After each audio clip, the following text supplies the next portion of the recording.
Hello friends. आज हम discuss करेंगे BSPSCL कॉरेस्पॉन्डेंस क्लर्क और स्टोर असिस्टेंट के कट ऑफ के रिगार्डिंग। ऐसा देखा जा रहा है, प्रतीत हो रहा है कि इसमें जो भी कट ऑफ जाएंगी वो हाई जाने के चांसेस ज़्यादा हैं।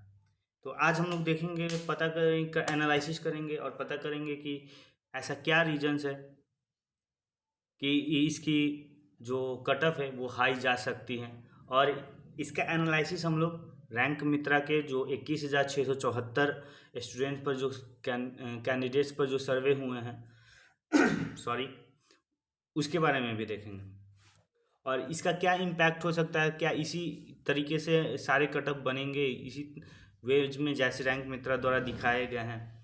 तो देख लेते हैं total number of seats. Friends, सबसे पहले हम बताना चाहेंगे टोटल नंबर ऑफ सीट्स हो हैं आपके 921। ये आपके टोटल नंबर ऑफ सीट्स हैं। दूसरी चीज़, ये जो रैंक मित्रा द्वारा जो आई है ये 21,674 लोग बच्चों की, इसमें देखा गया है कि 95 नंबर या उससे ज़्यादा जो लाए हैं वो एक स्टूडेंट से, जबकि 90 के बराबर 37 हैं, जिसमें EWS 4, UR के 5 कैंडिडेट्स और फिर 85 से ऊपर या उसके बराबर वाले जो हैं वो 487 हैं। 80 के ऊपर और 80 के बराबर वाले 2232 हैं। तो अगर इस आधार पर चलें, इस आधार पर अगर हम चलते हैं फ्रेंड्स, तो प्रॉब्लम क्या होगी कि इतना तक में ही आपके सारे कैंडिडेट्स एंट्री ले लेंगे अगर इसको कम्प्लीटली हम सही मानकर चलें। पर यहाँ पर डिफरेंस क्या पैदा होंगी कि इस सर्वे में गर्ल्स और बॉयज़ ये डिफ्रेंशिएट नहीं है। जहाँ की गर्ल्स का 35% रिजर्वेशन होते हैं बिहार गवर्नमेंट में, तो इसके रिगार्डिंग आप ये नहीं बता सकते हैं कि ये जो सर्वे है, ये जो भी डेटा आए हैं, इसमें कितने बच्चे गर्ल्स हैं और कितने बच्चे बॉयज़ हैं।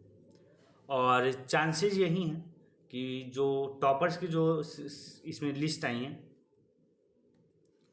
मैं आपको शेयर करना चाहूँगा। इसमें ये है आपके 20 टॉपर्स की लिस्ट। ठीक है, इस 20 में से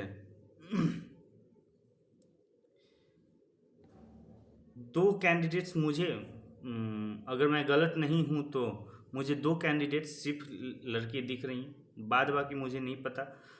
एक कैंडिडेट्स हो जाएंगी, एक ये और एक ये, बस ये दो कैंडिडेट्स मुझे दिख रही हैं।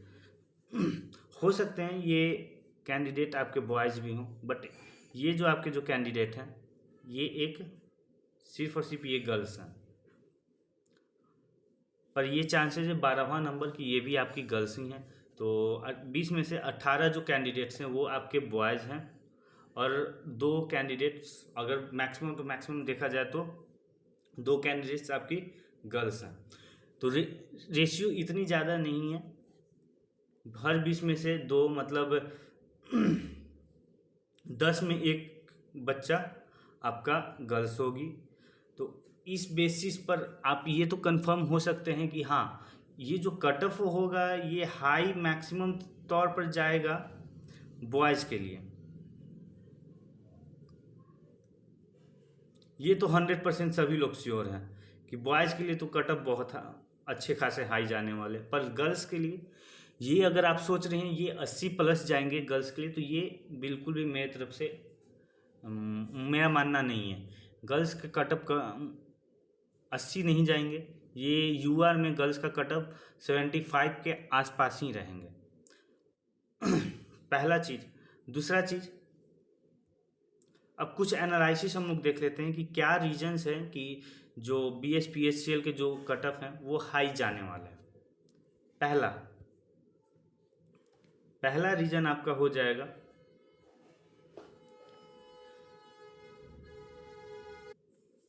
पहला रीज़न है फ्रेंड्स कि टीसीएस का जस्ट इस एग्ज़ामिनेशन के पहले एनटीपीसी का एग्ज़ामिनेशन हो चुका था, एनटीपीसी ग्रेजुएट लेवल, और टीसीएस द्वारा सेम टाइप के क्वेश्चंस पूछे गए, स्पेशली रीजनिंग में। मैथ्स तो कुछ बहुत हद तक कैलकुलेटिव भी थे, पर रीजनिंग अगर आप बोल रहे हैं कि रीजनिंग कैलकुलेटिव थे, तो रीजनिंग में सेम टाइप के क्वेश्चन पूछे गए। दूसरी चीज़ कि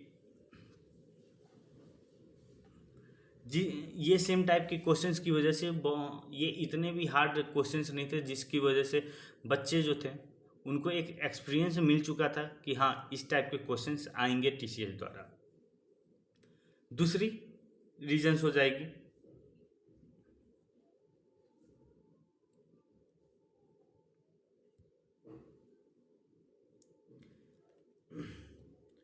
नॉर्मलाइजेशन टीसीएस का।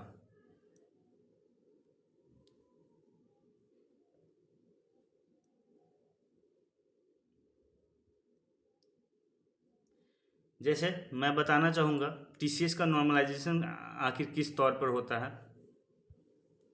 मान लीजिए कोई कैंडिडेट फ्रेंड्स ए हैं जो 65 नंबर लाता है, बी कैंडिडेट ला रहा है आपका 60 नंबर, और सी कैंडिडेट अगर लाता है तो मान लीजिए 55 नंबर। जो टीसीएस की अभी चलती है फिलहाल, अभी एसएससी में नॉर्मलाइजेशन पैटर्न चेंज हुआ है, वो नॉर्मलाइजेशन पैटर्न को भी मैं आपको बताऊंगा।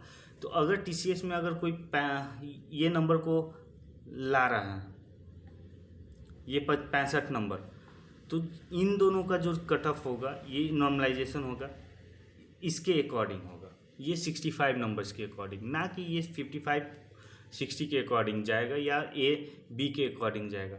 तो अगर कोई बच्चा, स्पेशली होता क्या है कि नॉर्मलाइजेशन में जो बच्चे, इसके बहुत सारे एक्यूरेसी, देखिए जो टीसीएस द्वारा जो फार्मूला दिया गया उसमें एक्यूरेसी बिल्कुल भी मायने नहीं रखती। अगर कोई कैंडिडेट बोलते हैं कि एक्यूरेसी किसी का अच्छा है तो उसका हो सकता है, तो बिल्कुल नहीं उसका हो सकता है, क्योंकि उसके द्वारा जो फार्मूला बनाया गया है उसमें कहीं भी एक्यूरेसी की बात नहीं की है। उसमें सिर्फ और सिर्फ मीन उस शिफ्ट का, उस कम्प्लीटली एग्जामिनेशन का जो कंप्लीट शिफ्ट हुए हैं उसका, दूसरी चीज़ स्टैंडर्ड डिविएशन, उसका प्लस डिवीजन, बस इतना ही चीज़ों को लेकर बनाई गई है। तो फ्रेंड्स जो बातें हैं ये कि मान लीजिए ए अगर 65 ला रहा है नंबर, तो जो फॉर्मूला बना है वो ए के अकॉर्डिंग बना है कि बी और सी को उसके अकॉर्डिंग किया जाएगा। तो अगर बी को अगर किया जाएगा तो ये 5 मार्क्स किया जाएगा, ये लगभग 8 या 10 मार्क्स की तरफ जाएगा। दूसरी चीज़ कि इसीलिए देखा जाता है, हम अमूमन क्या देखा जाता है कि जो भी एग्जामिनेशन टीसीएस द्वारा ली जाती है उसमें मैक्सिमम स्टूडेंट्स का मार्क्स बढ़ते हैं। वैसे तो जो भी नंबर अभी आ रहे हैं, रॉ मार्क्स जो भी आ रहे हैं, तो डेफिनेटली उसमें भी कोई डाउट नहीं है कि उसमें नंबर बढ़ेंगे ही।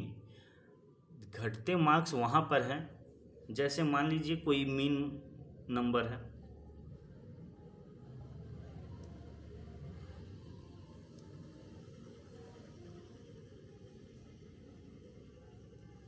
ठीक है, ये नंबर मान लीजिए आप 65, सेम 60 और 55, ठीक है। अगर कोई कैंडिडेट इस 55 से भी कम ला रहा है या 55 के बराबर ला रहा है, तो हो सकता है इस कैंडिडेट का, क्योंकि इसका शिफ्ट में एवरेज आ रहा है इतना, -1 -2 हो सकता है, क्योंकि ये एवरेज से भी कम लाया है। दूसरा चीज़, इसमें भी अगर कोई 60 से के बराबर या 60 से आसपास में या कम ला रहा है अपने एवरेज शिफ्ट में, तो इसका भी -1 या -2 हो सकता है। और सेम थिंग फॉलो होता है 65 के साथ, ठीक है। बाकी जो भी कैंडिडेट 65 से कुछ नंबर ज़्यादा ला रहे हैं, तो उनका 100% होगा कि वो पॉजिटिव में ही जाएंगे, उनका नंबर हमेशा बढ़ेगा, ना कि घटेगा। अगर 65 से अबव कोई जा रहे हैं अपने शिफ्ट में, तो उनका नंबर बढ़ेगा। कोई 60 से अबव जा रहे हैं तो उनका भी नंबर उसी अकॉर्डिंग बढ़ेगा जैसा फॉर्मूला सेट किया गया है, और 55 का भी बढ़ेगा अगर उन 55 से ज़्यादा ला रहे हैं तो।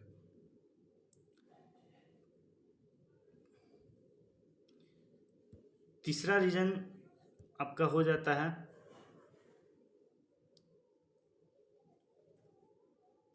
निगेटिव मार्क्स नहीं होना।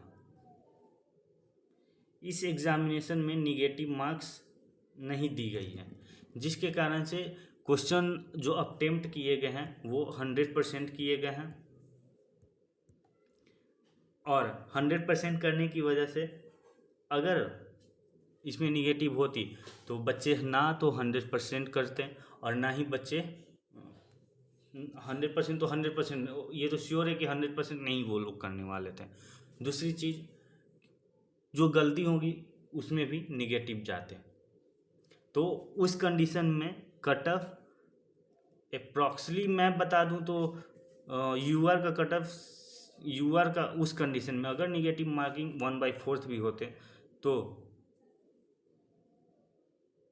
70 के आसपास में रुक जाता, क्योंकि निगेटिव उसमें होते हैं। ये लक वाली बात हो गई कि हाँ इतने इतने सही हो गए हैं, निगेटिव होनी चाहिए थी मेरे अकॉर्डिंग। बाकी आपका क्या मानना है निगेटिव के ऊपर, वो आप अपन खुद आपका अपना डिसीजन हो सकता है, आपका अपना सोच हो सकता है। और चौथा रीजन इसमें हो सकता है जो भी कैंडिडेट सिलेक्ट होंगे उनको 1:1 में कॉल आएगा डीवी के लिए। इस वजह से इसका कटअप बढ़ने का चांसेस ज़्यादा हैं। पिछले वीडियो में भी मैंने एक कटअप लिस्ट बनाई थी जिसमें मैंने बोला था कि मिनिमम कटअप इतना ही जा सकता है। मैं आज भी उस पर हूँ। आज भी अगर मुझसे पूछा जाए तो बॉयज़ के लिए और गर्ल्स के लिए यूआर में 84-85 मिनिमम है। ये मैक्सिमम आई थिंक 86 तक जाएगा, बट 86 भी बहुत ज़्यादा मैं बोल रहा हूँ। और गर्ल्स का 75-76 इतना गैप रहना आपका 100% श्योर है, क्योंकि गर्ल्स भी उसी रेशियो में आएंगी जिस रेशियो में आपके टॉपर्स होंगे। मैक्सिमम टू मैक्सिमम ही ऐसे, क्योंकि मैक्सिमम बॉयज़ कैंडिडेट्स का ही नंबर हाई गया है। मैं ऐसा नहीं बोल रहा हूँ कि गर्ल्स का नहीं गया है, लेकिन जब रेशियो आप देखिएगा तो डेंसिटी उस रेशियो में उस मान लीजिए कोई एक नंबर को आप लेते हैं, मान लीजिए 500 बच्चा, तो उस 500 बच्चों में आप देखिएगा कि जो मैक्सिमम डेंसिटी होगी 70% और 80% की वो बॉयज़ की ही दिखी जाएगी। हाँ, उसके बाद गर्ल्स की डेंसिटी भी बढ़ती चली जाएगी इस सेक्शन के बाद 75 के बाद। इस अकॉर्डिंग जो मैं अपना डेटा बताया हूँ मैं उसको अभी भी उतना ही लेकर चल रहा हूँ। आप मेरे पिछली वीडियो को देख सकते हैं, मैं उसको डिस्क्रिप्शन बॉक्स में लगा दूँगा। बाद बाकी मिलते हैं अगले वीडियो में। लाइक और सब्सक्राइब करना ना भूलें। धन्यवाद, थैंक यू, जय हिंद।